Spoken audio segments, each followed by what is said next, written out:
dia ampifaliana indray no afahana miaona amintsika miaona aminao moa zany raha ny marimarina kokoa hoe ankonan'Andriamanitra mpiara-manompo mpiara-miazakazaka ao anatin'izao lalana izay nitondran'ny tompo atsika izao dia faly miarabanareo ihany koa izay manaraka ankehitriny amin'ny alalan'ny tambajotra manao antsika salama ve ohatry ny jery ny endrikareo ohatry ny eo ihany ao tsara raha tsara dia isaorantsika ny tompo raha tsy ho tsara ihany koa dia mbola isaorantsika ny tompo satria izy no mitondra ny fiainantsika amen dia andehantsika ankehitriny ary iroso amin'ny famakiana ny teny indray ary izay ifampizarantsika ny amin'ny andro anio Efesianina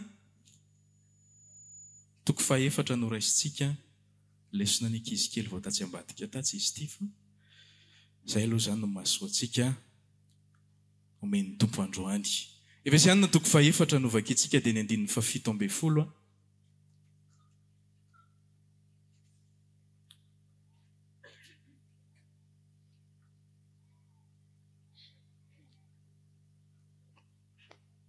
Ndiny 17 ka hatramin'ny 4 no vakintsika zany amin'ny anaran'i Jesosy. Rehefa hitanao ny teny dia hiarantsika mamaky ary izany Soramandry dia hoe fananarana enti mampirisika azy mba hadio fitondrantena ary tsy hanantsiny amin'ny toetrany tokantranony.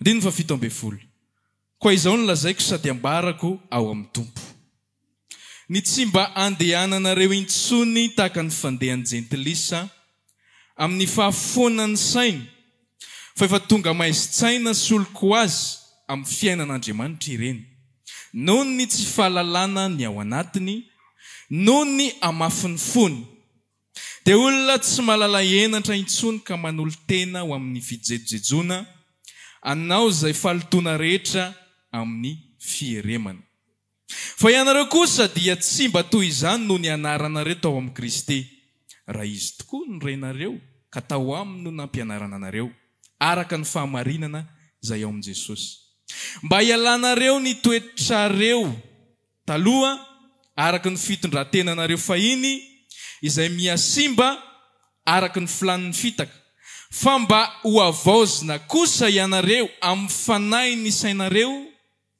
ary mba ho tafianareo ny toetra vaovao izay noforonina araka n'Andriamanitra amin'ny fahitsiana sy ny fahamasinana momba ny fahamarinana.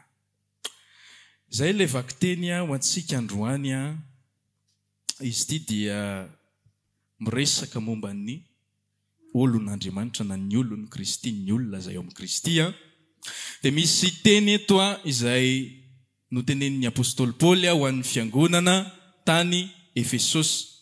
Marina fa ho an'ny fiangonana tany Efesosy no nanoratana ny teny fa na ho andry zareo aza ilay teny dia misy ho antsika ihany koa amenna misy ho antsika satria maninona inona nitovizantsika amin'ny kristianina tany Efesosy tamin'izany inona reo zany samy kristianina tsika reo olona samy zanak'Andriamanitra tsika ary io afatra io dia natao ho an'ny zanak'Andriamanitra rehetrarehetra fa tsy hoe ho an'ny kristianina tany Efesosy tamin'izany ihany fa natao ho an'ny zanak'Andriamanitra rehetrarehetra ity afatra ity dia izao sady mba nararoatra kely ity ampiandohana melohan'ny idirantsika ao anatin'ny afatra rehefa ny trano ianao dia manokana fotoana dia mba vakio io bokin'ny Efesianina io hatramin'ny voalohany ka hatramin'ny fahaenina 20 minitra ianao dia mahavita mamaky an'io fa ao anatin'ny ora lasirana-bavy no ahitanao ny zavatra nataon'Andriamanitra ho atsika olombelona ny arepana rehetrarehetra nomen'Andriamanitra atsika olombelona hitanao anatin'io ny planin'Andriamanitra ho atsika olombelona hitanao anatin'io tena mahavariana Andriamanitra asaiko mihitsy ianao amaky an'io Efesianina io fa voafitinao anatin'io filazantsara iray manontolo. Zay tenely eo akaikinao hoe mba mamaky hoe ny bokin'ny Efesianina rehefa tonga ny trano. Any eny ary hiditra amin'ny afatra tsika ny afatra androany dia mahakasika ny toetra izay tokony iainan'ny kristianina ao am' Jesosy. Toetra izay tokony iainan'ny kristianina ao am' Jesosy. Raha omentsika aloha hevitra ty fifampizarana ty androany dia ataontsika hoe olona ao amin'ny Kristy. Olona ao amin'iza hoe? Olona ao amin'ny Kristy. Raha miresakitsika hoe olona ao amin'ny Kristy dia misy zavatra mila fantatsika. Misy zavatra mila voarain'ny fanahintsika tsara hoe inona daholo ny zavatra nitranga taloha melohan'ny atongavan'ny olona anankiray ao amin'ny Kristy. Zany hoe ny olona ao amin'ny Kristy dia olona inona? Olona vaovao aloha voalohany indrindra. Olona vaovao sainao tsy olona vaovao?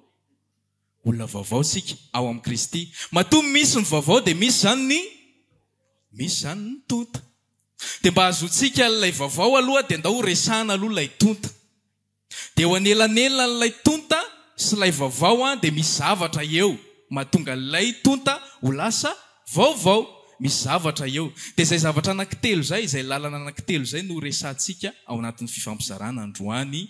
Ilay olona tonta, ny zavatra nataon'Andriamanitra, dia avy eo lasa olona vaovao. Dia amin'ny farantsika miresaka hoe ohatry ny ahoana amin'izay ilay fiainan'ilay olona vaovao.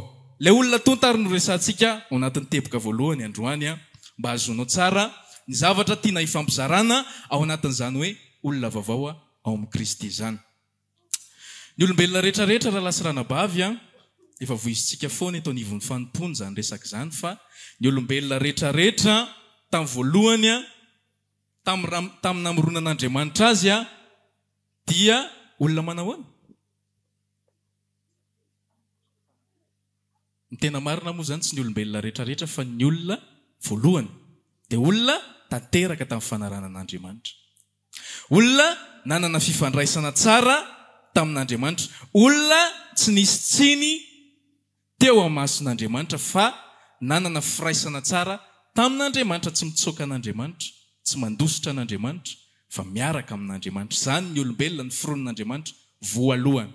Fa rehefa kosa tonga ny fotoana anankiray izay niainon'ny olombelona voalohany ny tenin'ny Satana tamina noerany an'Andriamanitra, tamina kany an'ilay von'ilay voankazo voarara, dia nanomboka teo dia tafiditra amin'izay ninona? Fahotana. Ary rehefa tafiditra amin'ny fahotana dia inona manaraka amin'ny fahotana? Fahafatesana. Tafiditra amin'ny fahotana dia tafiditra ny fahafatesana. Nefa ozy isitsika teo hoe ny olona voalohany izay fironan'Andriamanitra dia olona tanteraka. Ary ny olona voalohany ny fironan'Andriamanitra dia fironan'Andriamanitra tamin'inona? Tamin'ny tany sy fofinaina avy amin'ny vavoron'Andriamanitra. Dia lasa tonga ina izy? Lasa tonga olombelona. Fa rehefa nanota amin'izay raha olombelona nandika ilay tenin'Andriamanitra hoe aza hinananao na aza kasinao akory, ilay vony ilay hazo voarara, dia tafiditra amin'izay ny fahotana. Rehefa tafiditra ny fahotana dia inona ny zavatra mitranga? Maty ilay fofinaina tao anatintsika olombelona. Mila fantatrao ary efa tenenina eto foana moa zany fa mbola ampatsahiviko anao ihany. Ilay fofinaina no fofonin'Andriamanitra teo mba havorony raha olombelona, iny no antsoina hoe inona? Fanan'Andriamanitra. Ary iny fanan'Andriamanitra iny no itovizantsika amin'Andriamanitra. Iny ilay atao hoe endrik'Andriamanitra. Rehefa nanota ny olombelona dia niala tamin'ny olombelona iny endrik'Andriamanitra iny. Rehefa niala tamin'ny olombelona ilay endrik'Andriamanitra, ilay fanan'Andriamanitra tao anatin'ny olombelona, dia lasa olombelona no fotsiny sisa isika olombelona. Lasa olombelona tsy manana fifandraisana amin'Andriamanitra intsony, fa lasa olombelona tarihin'ny filana. Olombelona titena. Dia izay ny tenenin'ny apôstôly Paoly eto amin'ny Efesiana 4:7-7 ity ozy izy hoe koa izao no lazaiko sombarako aminareo ozy izy mba tsy handehananareo tsony tahaka ny fandehan'ny jentilisa amin'ny fahafoanan'ny sainy. Dia inona koa? Ilay toetra ilay olombelona taloha teneny eto olona maizi-tsaina ozy izy. Olona oloko azy amin'ny fiainana an'Andriamanitra. Olona tsy malala an'Andriamanitra. Tamin'ny voalohany, olona nanana fifandraisana tamin'Andriamanitra. Fa rehefa nandika ny tenin'Andriamanitra dia lasa maninona? Lasa olona titena. Lasa olona maninona? Titena, tsy velona afa-tsy ny amin'inona? Ny amin'ny tenany. Dia izay ny tenenin'ny apôstôly Paoly eo. olona tia tena maisitsaina tsy malala an'Andriamanitra tsy te hiraran'Andriamanitra mandeha amin'izay tiany atao miaina amin'izay tiany atao tsy malala henatra tsony ozy izy Paoly satria maninona satria niala tamin'Andriamanitra zany tsika tamin'ny voalohany ozy izy tsara fa avy eo nandika ilay tenin'Andriamanitra dia maninona lasa tonga olona ratsy ary zavatra mila fantatra ao anatin'ity teboka voalohany ity ao anatin'ilay hoe iza ilay olona taloha ny olona taloha na ny olombelona rehetrarehetra moa zany raha marimarina kokoa ny olombelona rehetrarehetra dia tsy zanak'Andriamanitra ianao tsy zanak'Andriamanitra raha mbola ao amin'ny Adama ianao fa ianao zanak'i Adama sy Eva fa zanak'Andriamanitra dia i Adama satria Adama nanino noforonon'Andriamanitra fa isika taranak'i Adama sy Eva zany hoe ilay toetra ny Adama sy Eva no mikoriana ao anatintsika fa tsy misy toetra an'Andriamanitra ao anatintsika fa efa niala ilay toetra an'Andriamanitra atao amin'ny Adama sy Eva dia tsy maintsy mandova izay ataony Adama sy Eva tsika na tianao na tsy tianao na tianao na tsy tianao dia tsy maintsy ianao na angalatra ianao na tsy angalatra ianao dia maninona taranak'i Adama sy Eva ianao na tsy nandainga ianao na nandainga ianao dia taranak'i Adama sy Eva ianao ary voalaza ny soratra masina fa ny taranak'i Adama sy Eva dia maninona inona zavatra miandry ny taranak'i Adama sy Eva so dia tokony ianao Sunday school ary tsika inona zavatra miandry ny taranak'i Adama sy Eva ny olombelona rehetrarehetra fahafatesana reo olona tsy afa miala amin'io tsika na ahoana ataotsika tsy afa miala amin'ny fahafatesana satria Andriamanitra niteny tany amin'ny bokin'ny Genesis tany hoe amin'ny fotoana ozy izy izay hinananao ny von'ny voankazo voarara io dia maninona ianao ho faty tokoa ianao ka rehefa nandray an'io ilay razambentsika dia isika tarana na tsy nanao inona na nanao inona dia tsy maintsy maty zany isika olombelona taloha vokatry ny fahotana dia tsy maintsy mandova fahafatesana mandova inona dia fahafatesana inona ilay heverinao aloha so dia ozy izy ianao hoe fahafatesana zany mbola tsy azo porofona hoe anahoana ny any ambadika any zany mantsy ny ataon'ny olona ilay manohatra fivavahany ireny hoe nareo ary mbola tsy nahitany tany mbola tsy hitanareo akory izay tany dia nareo manambara sady hoe very mandrakizay fahaverezana ahoana porofoy aminay fa misy zany fahaverezana mandrakizay zany dia porofoy aminay fa misy zany fiainana mandrakizay zany ny tianytenenina amin'io zany hoe porofoy amin'ny hita maso ilay izy fa za demontrena amin'ny baiboly ity tsy mbola tenenina zavatra soratan'olombelona io tsy tsisy proof fizika io tsisy zavatra azonao demontrena ohatran'ny siansy io fa porofoy aminay fa za miteny aminao na ino ianao na tsiny dia tsy maintsy maty ianao ka jereva ianao olona mahay be ohatrany ahoana olona manan-karena be ohatrany ahoana olona tsy fantatra fa nisy olombelona ve naharitra rivotaona ny aina teto ambonin'ny tany nisy ve firy taona ny olona naharitra ny aina ela indrindra tao anatin'ny baiboly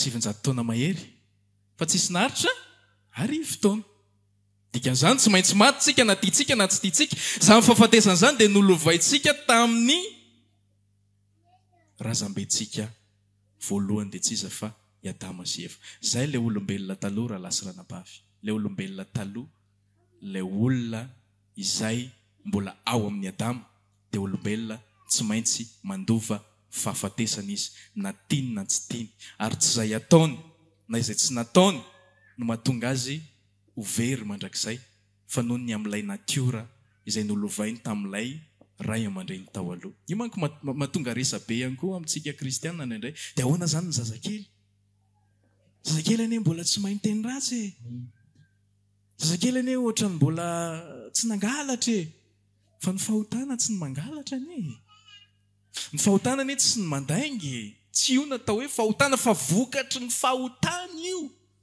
vokatry ilay tenany io ta ao anatin'ny olombelona io ka tsy lay ety ivelany tsy lay mangalatra sy mijangadjanga sy inona no esoriny fa le tenany io ta ao anatintsika ao le hazo be ny io ta ao anaty ao ino mila esoriny ohatran'ny hazo anankiray ihany io ny hazo anankiray raha tianao tapana tianao tsy anirintsony dia tsy le voniny hoe sorinao hoe tony koa mahanahirana ngotako tany tony fa raha tianao ialy io hazo io dia inona nataonao tapahanao le hazo ngotanao mifakany dia ohatran'izay ihany koa le fahotana tsy lay zavatra ivelany rehetrarehetra zay masosotra fa le fahotana le ao anatintsika mihitsy ary tsy afa miala amin'io zao sy anao fa raiky tapisaka efa identité atsika olombelona natiorantsika olombelona ka na inona ataonao na tsy angalatra mihitsy azy ianao na fezina ohatrany hoe hoana rio vavanao io tsy afaka ianao tsy afaka ianao Paul dia milaza an'izany ozy izy hoe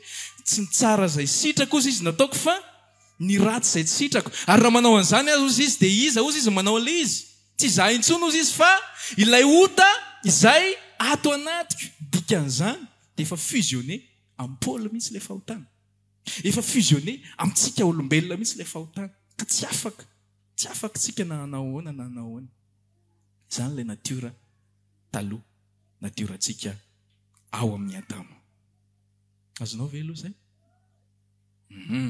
mirosarotsika ao anatin'ny dingana faharoa zay zany le voalohany zay le olona taloha ny olona taloha dia olona mpandova fahotana ary ny tambon'ny ota ozy izy ny romanina toko 7 dia fahafatesana mandova fahafatesana zany lay olona taranaka Adama miditra amin'ny etape faharoa amin'izay ary sika inona amin'izay ary nataon'Andriamanitra par rapport amin'ilay olona nandova fahotana teo inona amin'izay nataon'Andriamanitra par rapport amin'ilay olona izay nandika ny teniny teo ny tarana ny ray manontolo zany efa mazava fa voalahatra ho amin'ny fahaverezana mandrakizay fa inona amin'izay no nataon'Andriamanitra par rapport amin'izay situation iainan'ny olombelona izay dia zao no nataon'Andriamanitra ry hava-malala mila fantatrao aloha fa tsy moramora ny namonjenanao azontsika mantsy le zay mifahasoavana ny namonjenantsika tsy avy amintsika fa amin'ny alalan'i Jesosy dia falitsika hoe marina zany fa tsy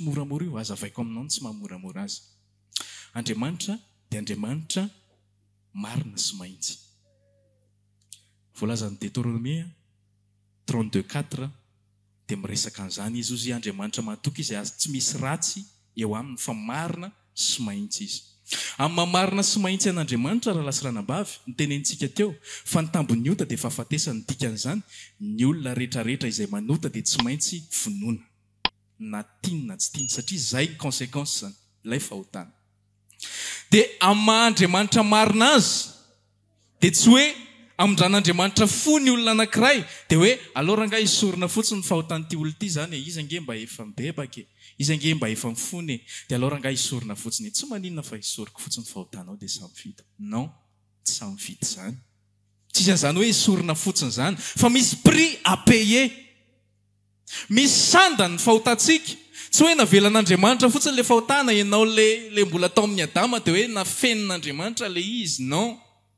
tsy nafenin'Andriamanitra le izy fa misy ny zaka ny vokatry ny fahotanao tao satria amin'ny Andriamanitra marina azy amin'ny Andriamanitra tsy tia fahotana azy Andriamanitra tsy tia mpanota mpitoroteny toko 7 mpitoroteny 7:20 fa tsy misy olona marina ozy izy ambony tany zay tsy manao ota ka zay manao ny tsara ka tsy manota fa Andriamanitra makala mpanota salamo 5:5 manao hoe halanao mpanao ratsy rehetra Romanina toko 1:9 fa asanao avy any an-danitra ny fahatezeran'Andriamanitra fa seho avy any an-danitra ny fahatezeran'Andriamanitra amin'ny faratsiana rehetra sy ny tsy fahamarinan'ny olona tezitr'Andriamanitra amin'ny mpanota tezitr'Andriamanitra amin'ny mpanao ratsy iza le mpanao ratsy aza manondro ny hafa ianao fa hainao tondrona iza le mpanota aza miteny hoe Adama sy Eva fa tsy za izy ny tianao nataony aniko zany vo amin'izany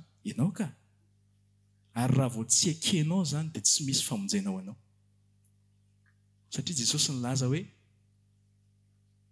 za ozy izy tonga amonjy ny mpanota fa tsy tonga hiantso ny marina noho izany mila ekenao aloha fa hainao ilay mpanota ary mila voasazy ianao fa eo amin'izay toizantsika le izy voalohany indrindra ozy izy amin'Andriamanitra marina azy dia Andriamanitra tsy mamela fahotana comme ça fotsiny fa tsy maintsy saziana izay olona manota fa eo amin'izay raha lasirana-bavo ilay fitiavan'Andriamanitra ohatrany hoe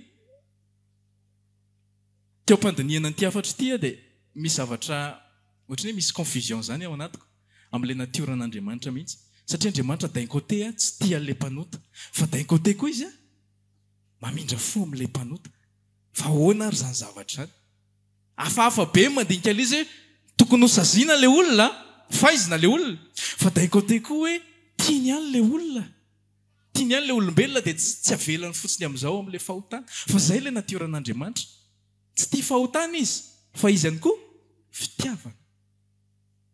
Andriamanitra tsy tia fahotana fa Andriamanitra fitiavana. Dia am'Andriamanitra tsy tia fahotana azy dia tsy maintsy saziana aloha izay manota.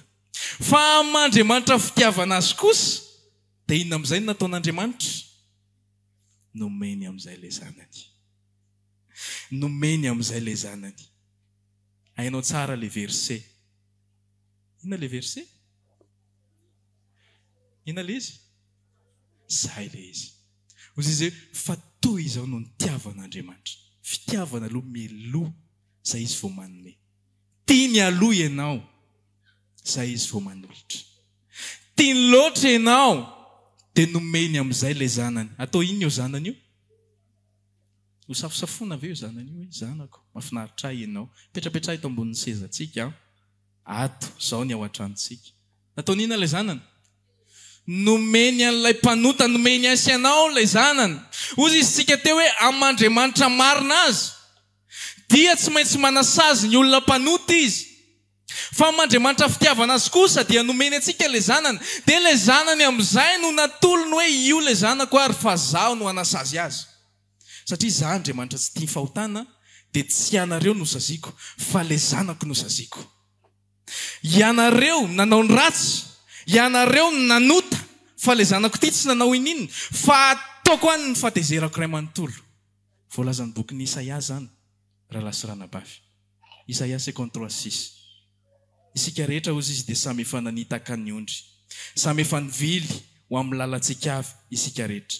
Fa nataon'i Jehova niatra tamin'ny zanany avokoa ny elontsika rehetrarehetra. Anome ohatra anao any an-trano any misy fotoana zahay aloha taloha ny ainan'izany zavatra any tamin'ny mbola tany Antsirabe dia misy fotoana misy zanak'olona tena mahasositra anao zay tsy azo tenenina mihitsy zany tonga ao an-tranonao izy toa dia miditra izy rehefa tonga ao izy dia akorotany ny tranonao dakany ny rindrina ny kilalaon'ny zanakao alainy dia potehany dia ianao nefa ny hiteny azy hiady amin'ilay olona ao ambadika ao ianao raha hiteny aminy hoe mangina ao ty zazy tsy azo tenenina mihitsy maninona raha mipetraka tsara rehefa atao tranonay. Fa raha hiteny azy ianao dia hiady amin'ilay olona ao. Misy olona ohatran'izany mihitsy. Manahirana be ilay izy. Dia ianao te hamona an'ilay zaza, te hikapoka an'ilay zaza, fa tazominao fotsiny ny tananao sy ny fonao mba milamina tsara zany ianao tsy hikapoka an'iny zaza io. Dia ohatran'izay ihany koa ty. Tsy Jesosy no nanao inona. Jesosy ilay zanak'Andriamanitra. Izy tsy nanao na inona na inona. Ohatran'ilay zanakao hiendry tsara tao an-trano. Fa ilay zanaky ny hafa any an-tokotany ihany nanakorotana tao an-tranonao tao. Nanimba zavatra tao an-tranonao tao. Dia ianao tezitra be amin'ilay zanak'olona any ambadika any dia ilay zanakao natsoina hoe avia ty olamahako. Avia ty ianao olamahako. Avia ianao atotoko aminao daholo ny fahatezerako ray manontolo fa tezitra mafy mihitsy noho ny amin'ny nataon'ny ry any ry fa ianao no mahazo aloha. Zany io raha lasy ranabavy. Zany io fitiavan'Andriamanitra. Za ianao no nanao ny ratsy. Za sy ianao no nandova fahotana. Za sy ianao no nanao izay tsy ankasitrahana teo anatrehan'Andriamanitra fa ilay zanany malala no natsony. Avy fa ianao no faiziko. Satria za Andriamanitra marina sy mahitsy. Za tsy mamela ny fahotana fotsiny amin'izao hoe comme ça fotsiny hoe impayé na ohatr'izany fa tsy maintsy saziako izay rehetrarehetra manota. Fa tsy nareo no saziako ozy izy fa ilay zanako no saziako.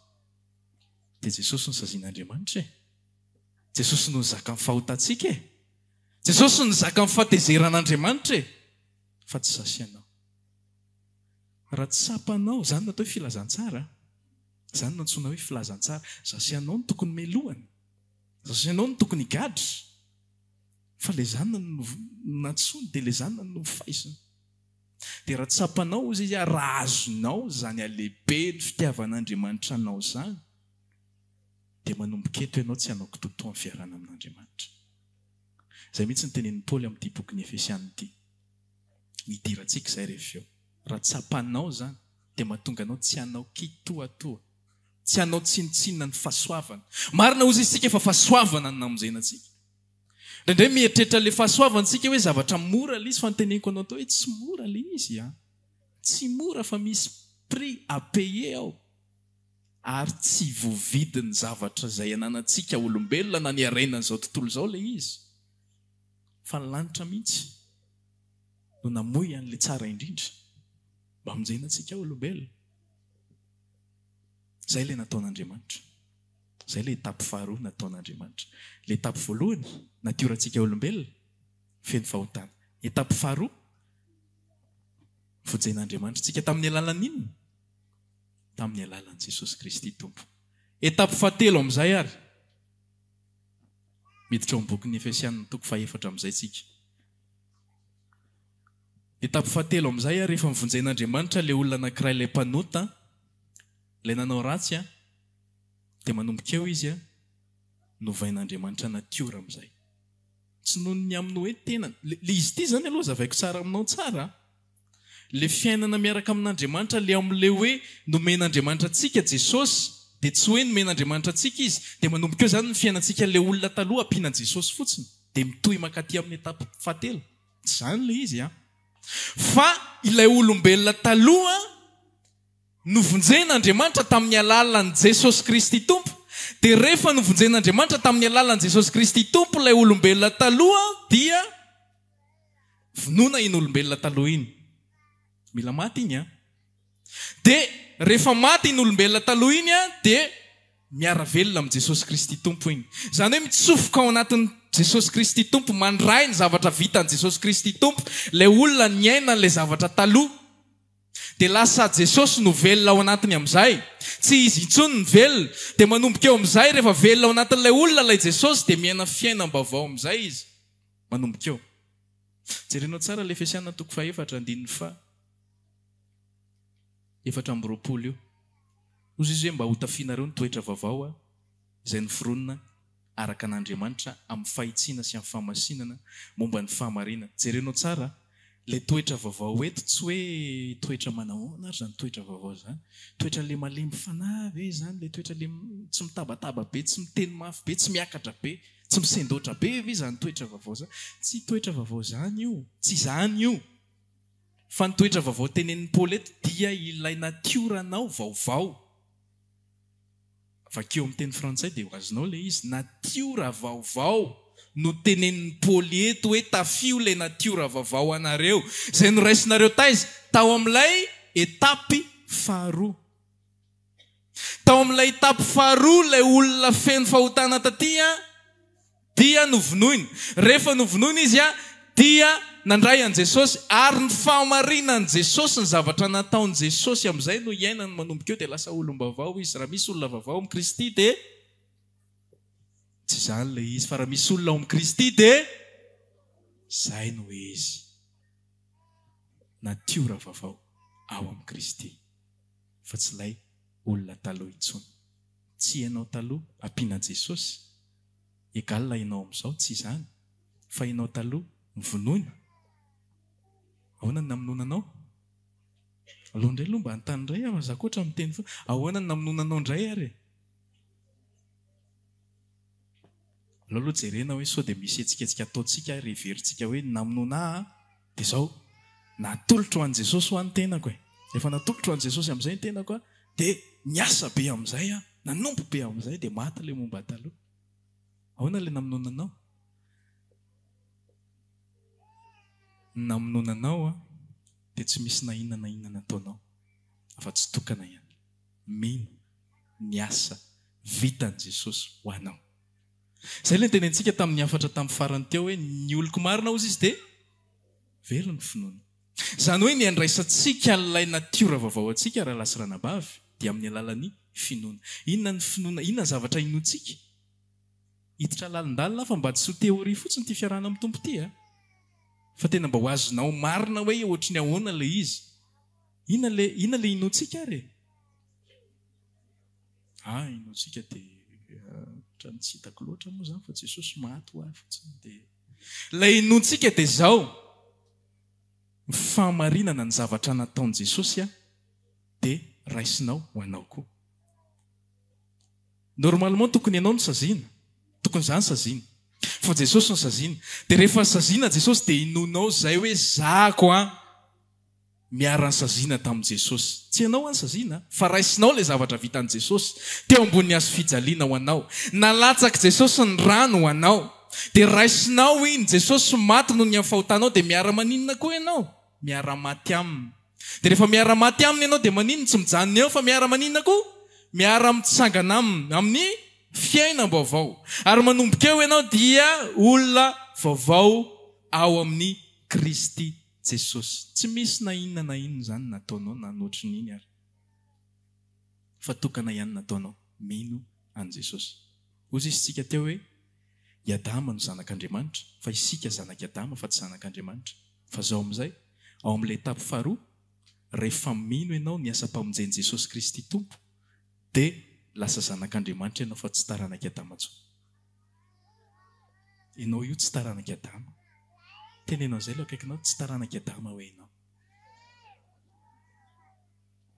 Fa iza ary ianao e? Zay teneny hoe fa zanak'Andriamanitra ianao.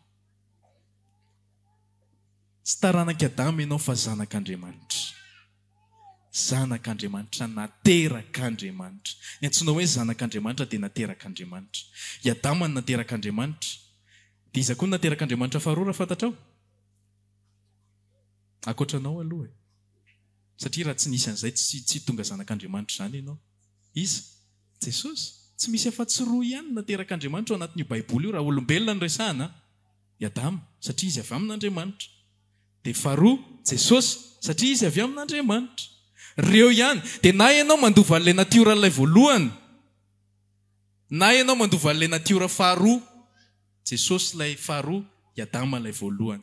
Rehefa inonao natioranao vaovao, inonao zavatra vitan'i Jesosy, ilay Adama vaovao, voasoratra izany amin'ny Romanina 5 vakio koa rehefa niatrana. Rehefa inonao zavatra vitan'i Jesosy, ilay Adama faharoa, dia lasa identité anao koa ty.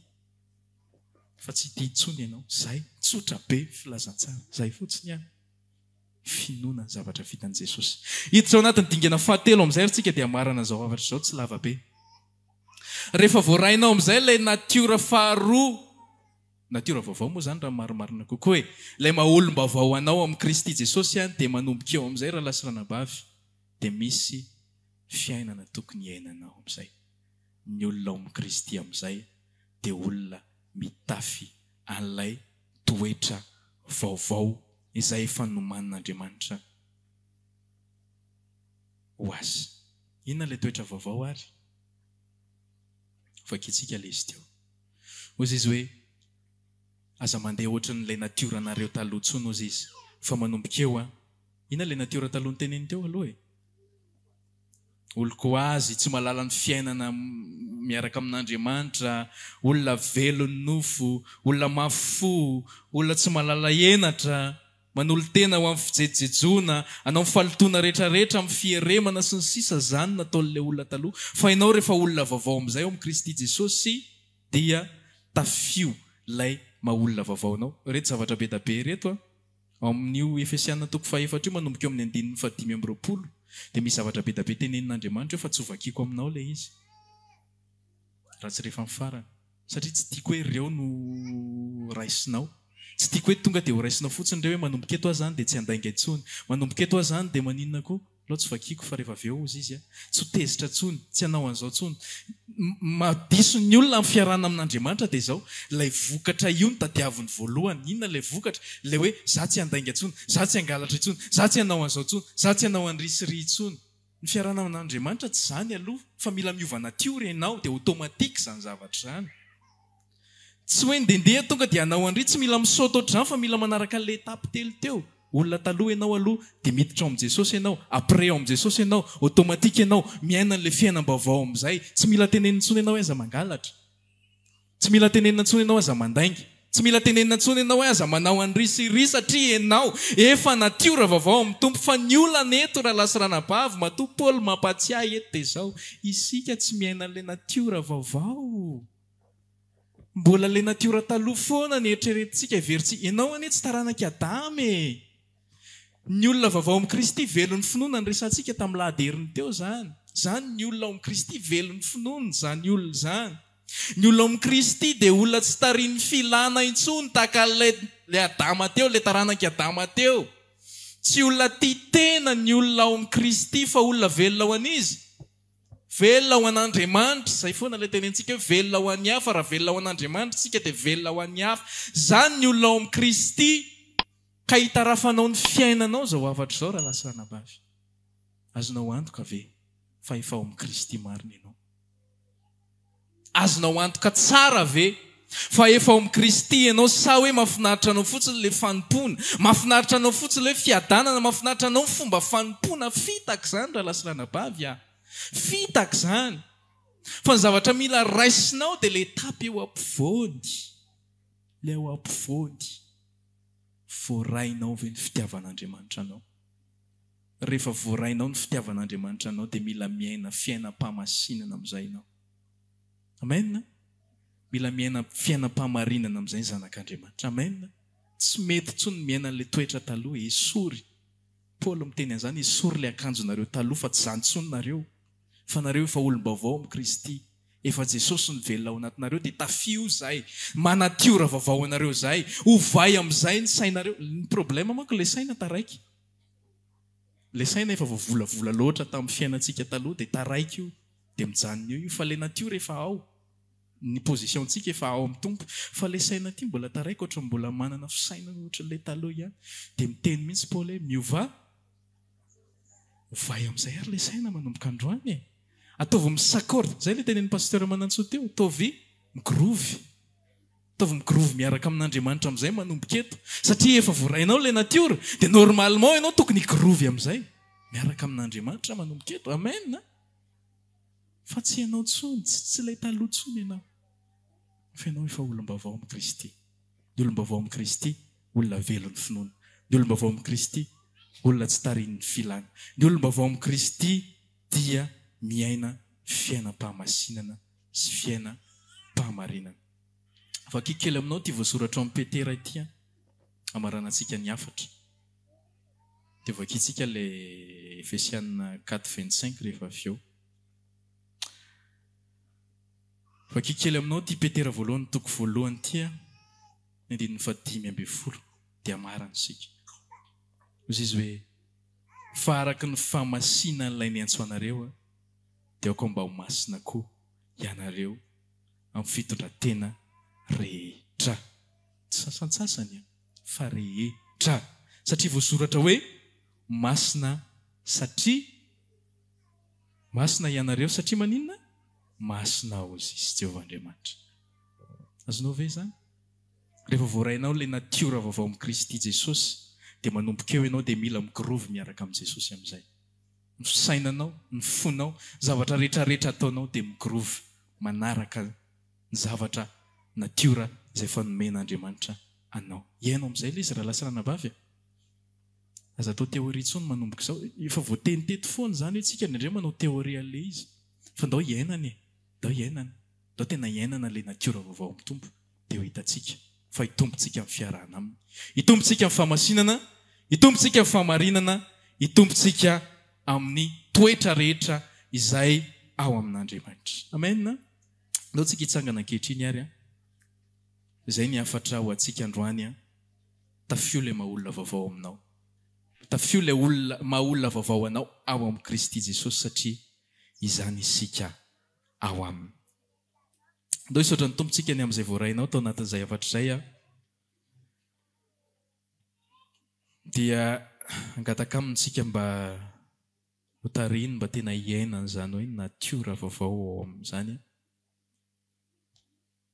mba tsy ho teoria fotsiny fiarahantsika amin'Andriamanitra fa tena fiainana manomboka eto ray masinao misaotra anao zay fa novonjainao zay ary ny famonjenanay dia tsy moramora araka ny fiheveranay azy indraindray fa zavatra sarotra be mihitsy ny nataonao satria tsy maintsy voasazy zay fa ilay sazy tokony niatra taminay dia noentinao nomenao an'ilay zanako na izay mieritreritra aza hoe zay nge nanao ny tsy mety dia maninona Jesosy no ny saziny mieritreritra an'izany aza zay dia ohatry ny hoe mavesatra ny any anatin'ny fona hoe Jesosy ianao ny mitondra lisy dia zay ny tokony hena lisy zay ny tokony vonoana fa na ny vonoana azy zay tsy afoana akory ny sazy zay tokony hiatra aminay fa tsy maintsy le marina ny vonoana dia rehefa voavono le marina dia raha mino an'le marina izay dia isaina famarinanay koa ny famarinana raha maniry ary mavaka aminay ianao